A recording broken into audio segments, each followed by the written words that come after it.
beautiful people, how are you? I hope you are very well. Today I will give you all my tricks to get a stable whipped cream. Si quieres ver este video en español, por favor, haz clic aquí arriba.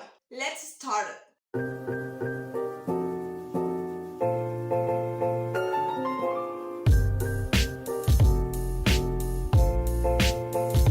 The first thing you should know is that there are two types of whipped cream on the market: animal cream and vegetable cream. The main ingredient of animal cream is milk. On the other hand, the main ingredient of vegetable cream is hydrogenated vegetable oil. This information is easily found in the ingredients of your cream. If you want to add sugar to your cream, for every 50 milliliters of cream, add 10 grams of icing sugar. There are two ingredients that will help stabilize the cream: cream of tartar and gelatin. Later in this video, I will show you how to use each one. It's very important that you choose a cream with more than 34% of fat. This will help you wipe your cream and make it stable. We are going to do tests with different percentage of fat so you can see the difference. Let's go. First, we got icing sugar. I love to add cream of tartar. It is a stabilizer that is going to help us get firm frostings that don't lose the form of decoration we give to it even after hours.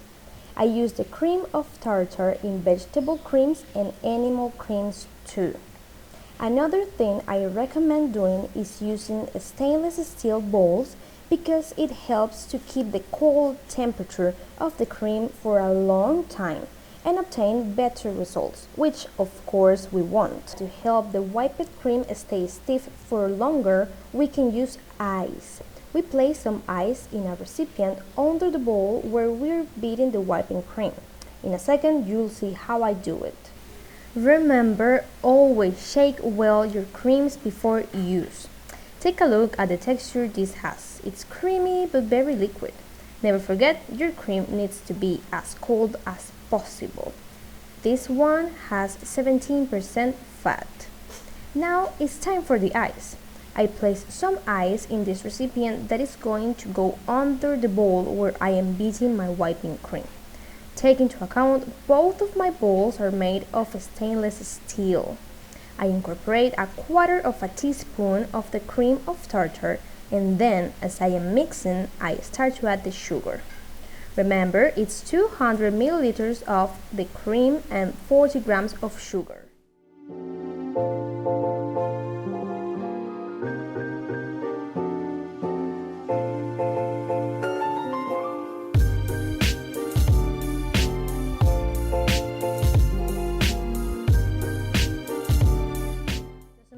How much I whisk, mix or beat it, it just won't get stable, and like that I can use it to frost or decorate the cake. The reason why it doesn't get firm is because it has 17% of fat and the ideal amount is from 34% on. This cream is too liquid. It could be perfect for a drip cake style, tres leches or another recipe. But now we know that decorating with this cream is a big no. For the second example, I'm going to use cream with 20% fat. They have quite similar textures. We incorporate a quarter teaspoon of cream of tartar and sugar that we will incorporate little by little.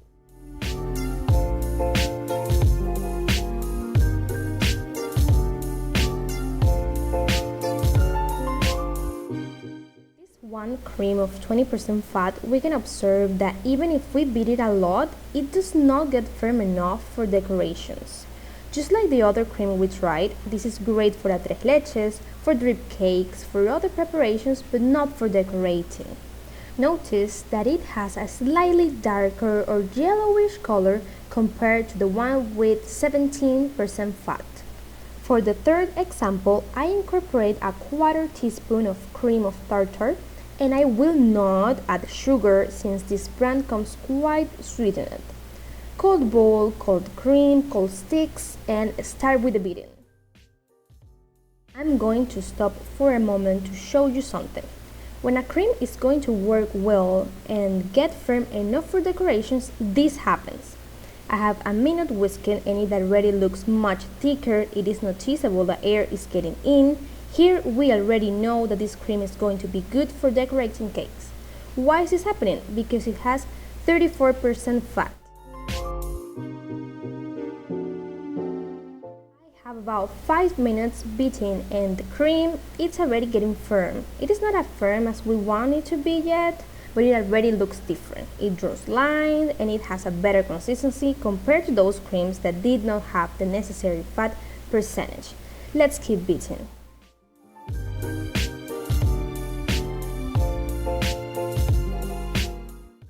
After 8 minutes of mixing, we have our perfect resistant whipped cream. It does not move, it keeps its shape. This cream can be pigmented with gel food coloring.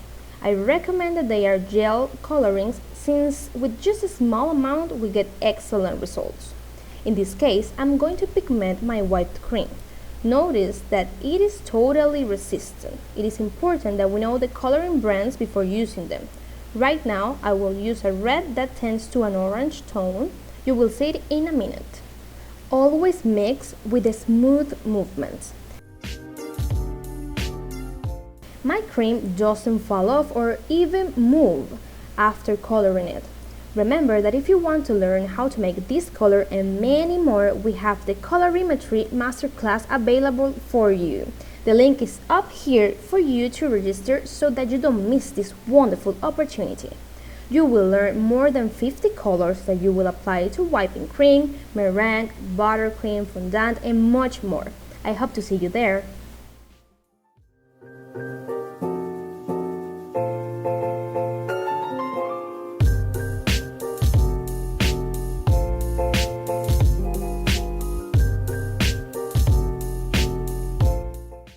In this case, we're going to use unflavored gelatin or grenadine, and to these 2 grams we add 4 teaspoons of warm water.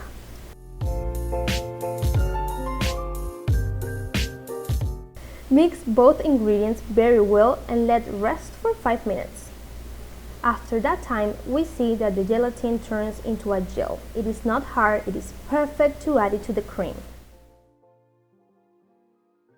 Remember that it is 2 grams of gelatin per 200 milliliters of cold cream. For every 100 grams of cream, it is 1 tablespoon of gelatin.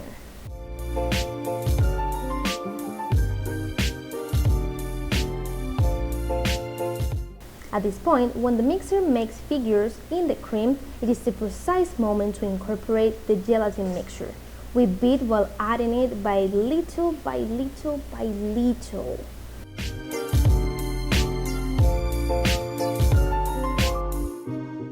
When we have about 8 minutes whisking, our whipped cream made with gelatin is already very firm. It's so firm, beautiful.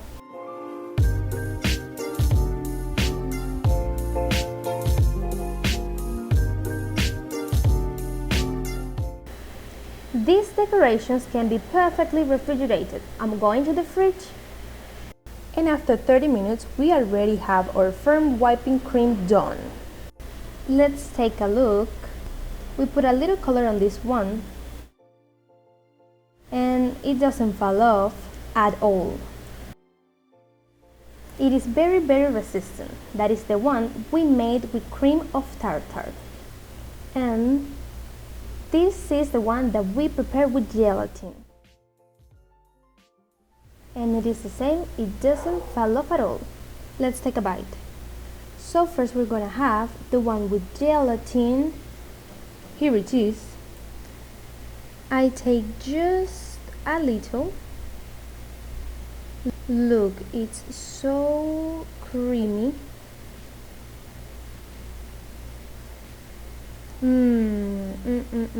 Exquisite. So divine. We're gonna try the other one that has cream of tartar. Let's take a look at the texture right here. The texture is definitely much more airy, much more resistant and stable. On the palate it feels more airy. This one feels more airy. This one is way creamier. I like both of them because, as you can see, both of them maintain their firmness. That's all for today's video. I hope you liked it and that you have written down all the tips. Remember to subscribe to the channel so you don't miss any of these wonderful recipes. This is where your trusted designer and pastry chef says goodbye. See you soon. Ciao, ciao.